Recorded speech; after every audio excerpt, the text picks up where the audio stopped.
Good evening, ladies and gentlemen, and welcome to the 6 p.m. English Prime News of This Television. We begin right away with what makes headlines. Members of the Finance Commission of the National Assembly have met with three finance committees in the Ministry of Finance at the Yaoundé Conference Center to analyze the impacts on household consumption in a bid to ameliorate the living conditions of Cameroonians at all levels. The President of the Republic, His Excellency Pobia, has granted audience and also decorated the business guru Aliko Dangote at the Unity Palace. Their discussion centered on how to expand the cement factory and invest in oil and gas sector to boost the country's economy.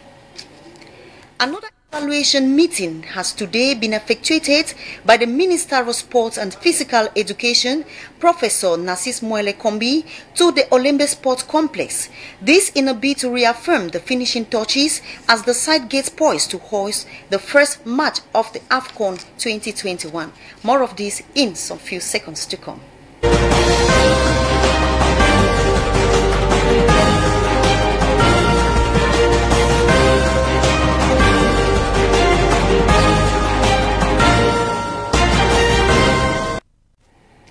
Members of the Finance Commission of the National Assembly have met this day at the Yaoundé Conference Center with members of the Finance Committee of the Ministry of Finance to analyze the impacts of fiscal expenses on household consumption.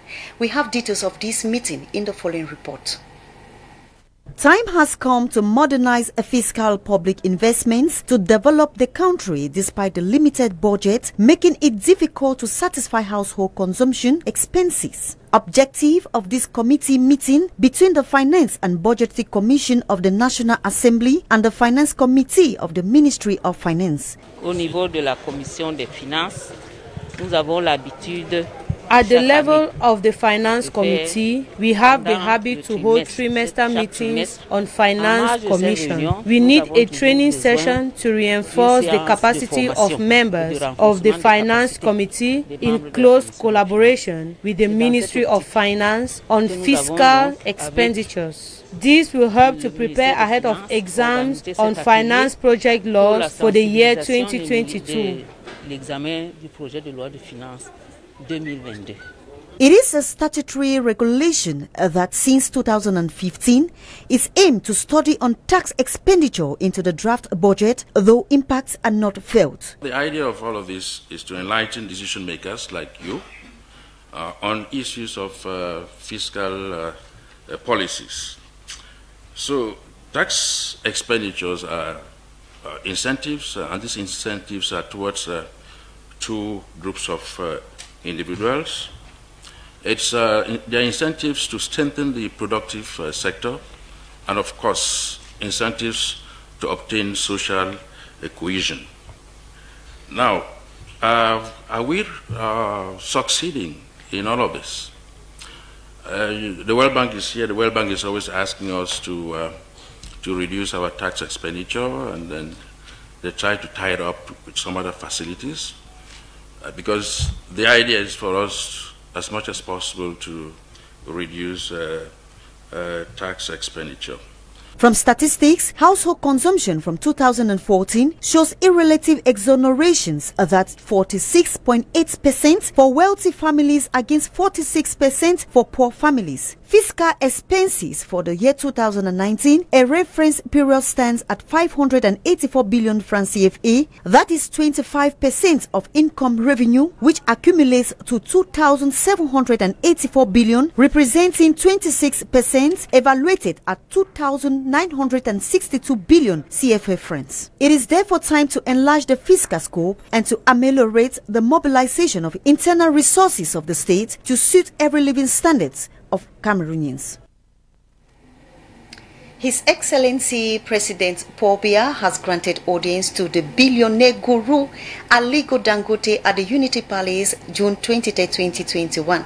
Their discussions centered on how to invest in the cement factory and how to boost the oil and gas production in a bid to make Cameroon's economy a good one. Our reporter Bertrand Tita has more in the following report. Aliko Dangote is a multi-billionaire, the African most wealthiest business magnate with a net worth of over 11.9 billion US dollars. Alhaji Aliko Dangote is a Nigerian and president of the Dangote Business Group. The business magnate was very punctual, carrying with him a business deal of turning around the business sector in the country. He was accorded a very warm welcome by the Unity Palace Chief Protocol Simon Pierre Bukele and the Minister, Director of the Civil Cabinet at the Presidency of the Republic, Samuel Vondo Ayolo, before his encounter with the head of state, Aliko Dangote, Président Directeur Général du Groupe Dangote, during which both personalities discussed essentially business, including plans to expand the cement sector and new investment perspectives for the production of oil and gas in Cameroon. One of the areas that we discussed is actually the continued investment of Dangote here in Cameroon. We set up in Cameroon a couple of years back, as you are aware, but we are also going to continue to invest more, not only in cement, in other areas. We've discussed in oil and gas, we'll discuss in other areas where we'll have an investment. But really, it was a very, very good meeting. The constructive conversation with the financial guru that brings to a sharp focus President Paul Biya's good dispensation to partner with friendly countries and investors to boost the economy of the country, especially in industrialization. We were aware when we first came into Cameroon, we started our work and then we had very, very big issues because of some people who tried to block us. But the president and also the cabinet really stood on our side and made sure that yes, we we continue with our work. But the work was stopped for almost a year and a half. But the president really gave us all the support. And that's why, it is a good opportunity for me to also thank him for making sure that, yes, they are always on the back of investors. And this has encouraged us to now think of doing much, much more to pay back for all the favors that they've done to us. Before the business tycoon left the Unity Palace, the deal was sealed and he was decorated with Medal of the Commander of National Order of Valor, and apparently with deep gratitude to push forward Cameroon's and Africans' dream of industrialization.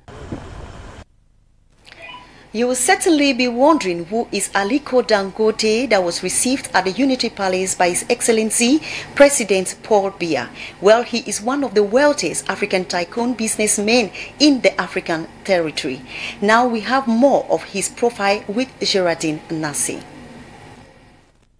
Aliko Dangote, an ethnic Hausa Muslim from Kano in Kano State, was born on April 10, 1957 into a wealthy Muslim family of the Nigerian bourgeoisie, the son of Mohammed Dangote and Mariha Sunusi Dantata. He is the great-grandson of Al-Hassan Dantata, the richest West African man at the time of his death in 1955. Dangote was educated at the Sheikh Ali Kumasi Madrasa, followed by Capital High School in Kano. In 1978, he graduated from the Government College, Birni Kudu. He received a bachelor's degree in business studies and administration from Al-Azhar University, Cairo. Dangote made his fortune by importing and selling agricultural commodities and later through oil and gas, consumer goods and manufacturing. The majority of his fortune comes from Dangote Cement, which produces 45.6 million metric tons of cement every year and operates in 10 African countries. Investing into so many businesses have made him to be recognized in Africa. Nevertheless, for the 10th time in a row, Dangote was named the richest man in Africa this 2021 with an estimated net worth of 11.9 billion US dollars. The business empire he began to build more than 3 decades ago, Dangote Group, is one of the largest private sector employers in Nigeria, as well as the most valuable conglomerate in West Africa. One can therefore say Dangote is the journey of African pride.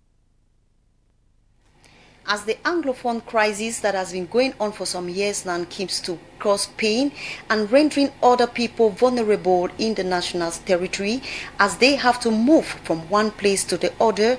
This has been a call of concern to most non-governmental organizations. We have these other sisters of Balinyonga, a non-governmental organization called the Fcfa, who have taken the initiative to train 15 laureates in cookery. Our Northwest Regional correspondent, Neba Jerome, tells us more from that part of the country. Away from training young teenagers between the ages of 13 to 20 on entrepreneurial skills, the non-governmental organization of sisters from Balinyonga, known as Fcfa, this time sent out its first pioneer batch of adult laureates in cookery. I can now prepare fruit salad, mixed vegetable, macaroni stew, sanitation hygiene, and how to set food on the table. Yes, it's wonderful to be smiling when you are selling, captivate people and make food attractive. That's what I've learned.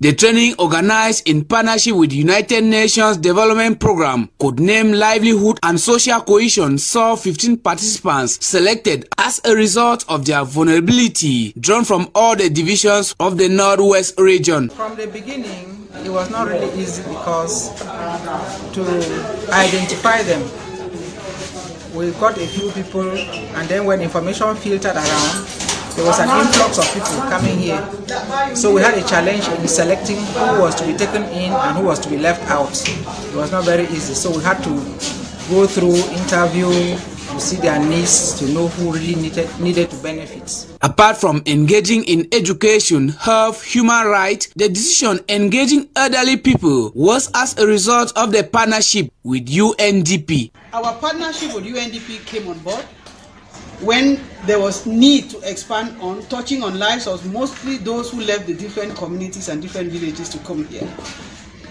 This pioneer program is that we receive support programs, we receive support materials from UNDP, huge support.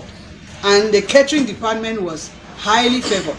From the catering department, we felt that we start short intervention programs. She challenged the laureates to use the items judiciously and continues with the multipliers effect within their various communities.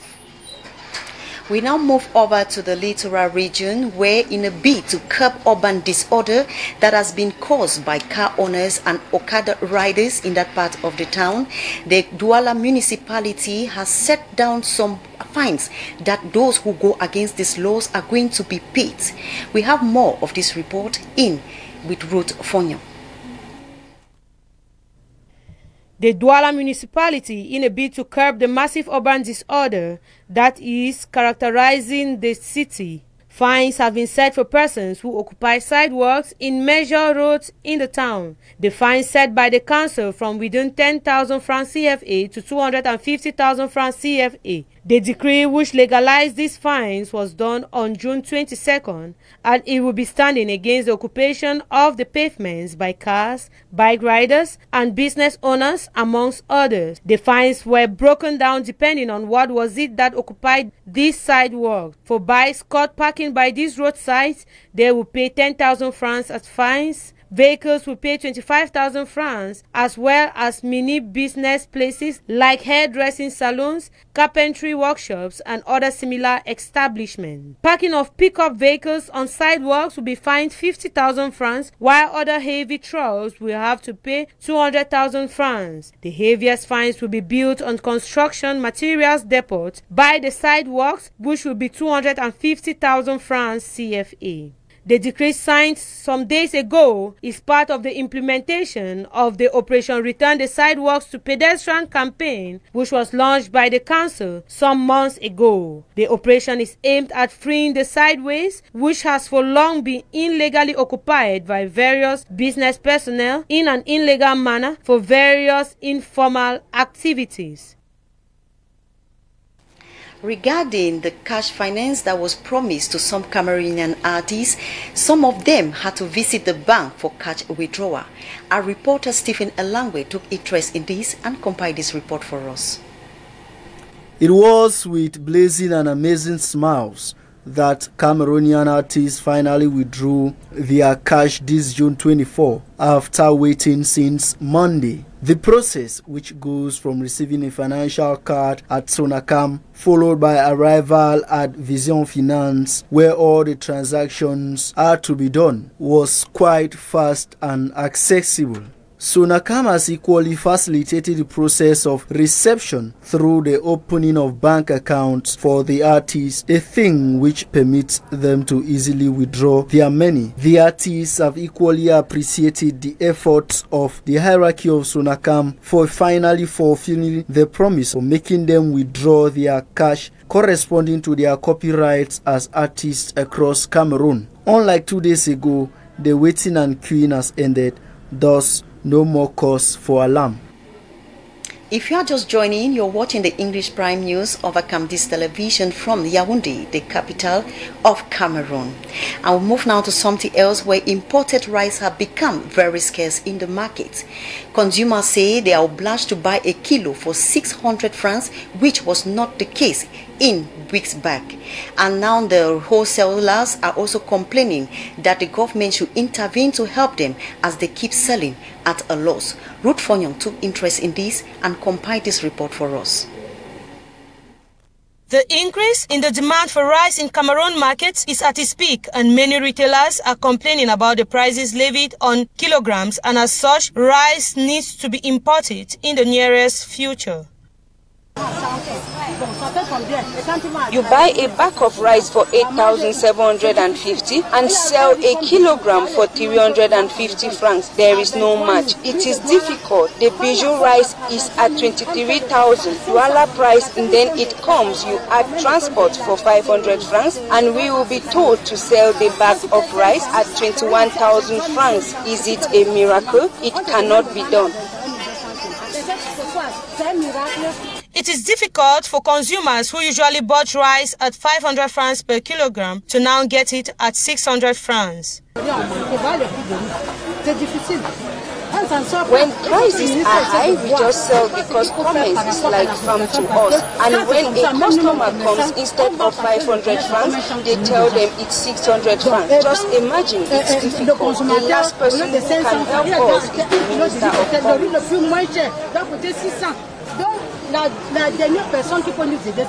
of Commerce. Retailers plead on the government to help them ameliorate the prices so as to better their living conditions. We are asking the ministry to arrange themselves with importers to make the prices of rice normal both for consumers and retailers. They should not allow people to come and deceive us. It's not our fault, so they should not put the blames on us. We retailers sell to gain.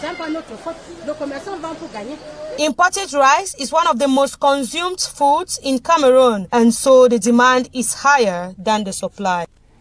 We now move over to our sports page, where the Minister of Sports and Physical Education, Professor Narcisse Moelle-Kombi, was on a walking visit at the Olembe Sport Complex in a bid to reaffirm the finishing touches as Cameroon prepares to host the first match of the African Nations Cup to take place this 2021. Our reporter Stephen Elangwe was present there and now compiled this report for us.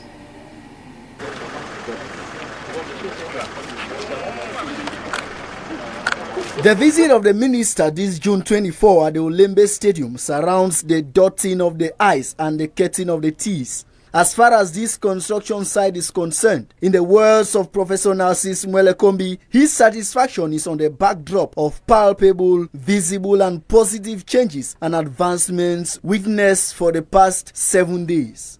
The aim of my visit, as I told in my introductory speech, was to verify that the execution planning of task of works is in conformity with the reality we can observe on the sites. Though some work is apparently needed in the outer views of the stadium, the necessary and quintessentials have been met. This resonates with the chronogram given by the Confederation of African Football. The water will will be put inside the building, let's say after, give us 2 weeks, but if we have water, it means that, okay, you have the sanitary water and everything, but you will have also the AC. The AC system is connected to this water loop. Clearly underscored during this evaluation visit, 99% of works inside the stadium have been effectuated. Meanwhile, the presidential entry, the technical high-tension plane, and the media room, which will host 82 cameras, the highest in Africa, are still on the finishing touches. After the validation of the mascot and the hymn by CAF last June 16 and the validation of the 2 annexed stadia, it is apparent by August Cameroon will be able to host the testing match, and by September the international match, and definitely November the infrastructure will be handed to Cameroon by Magic Constructions. As he prepares to go to Garoua for another evaluation of the Rumde Adja Stadium on June 25, another CAF delegation will be on Cameroonian soil in some days from now. But if one thing must be underlined, Cameroon is ready for AFCON 2021. We now move out of the country, where the court in Ivory Coast has sentenced the prominent opposition leader and former Prime Minister of Ivory Coast, Guillaume Soro, to life imprisonment. This sentence comes after he undermined the security of the state. Rum Fonyo and more in the following report. The former Prime Minister of Ivory Coast National Assembly, Guillaume Soro, was found guilty of undermining state security and sentenced in absentia to life imprisonment. The former Prime Minister and 19 of his supporters were accused of conspiracy attempt to undermine the authority, the state, as well as dissemination and publication of false news discrediting the institutions and their operation, resulting in damage to public morale. The prosecution accused him of having acquired a villa in Makori residential area and upmarket district of Abidjan in 2007 when he was Prime Minister with funds from the Ivorian Treasury. Southern African nations approved on Wednesday the deployment of troops to Mozambique to help it combat an escalating Islamic State-linked insurgency that threatens stability in the relatively peaceful region. The 16-member Southern African Development Community, SADC, has been grappling with how to respond to the conflict, which is concentrated in Mozambique's northern province of Cabo Delgado. It began in October 2017 and thousands have died on all sides, while some members, including South Africa, have pushed for military action. Others have reportedly been more reticent. Meanwhile, in Ethiopia, dozens of people were killed when a government airstrike slammed into a busy market in the northern part of the country. Medics and witnesses say fighting intensified in the Restif Daigre region, where federal forces are struggling to contain a broadening insurgency. The airstrike appeared to be one of the deadliest single incidents of the 8-month civil war that has sullied the international reputation of Ethiopia's Nobel Prize winning leader. Abiy Ahmed, the latest mass killing in Daigre, raises the stakes further for Abiy, said William Davison, senior Ethiopian analyst with the International Crisis Group. Ladies and gentlemen, it is with that note from Ivory Coast that we say thank you for watching. But before we say goodbye, here are the headlines.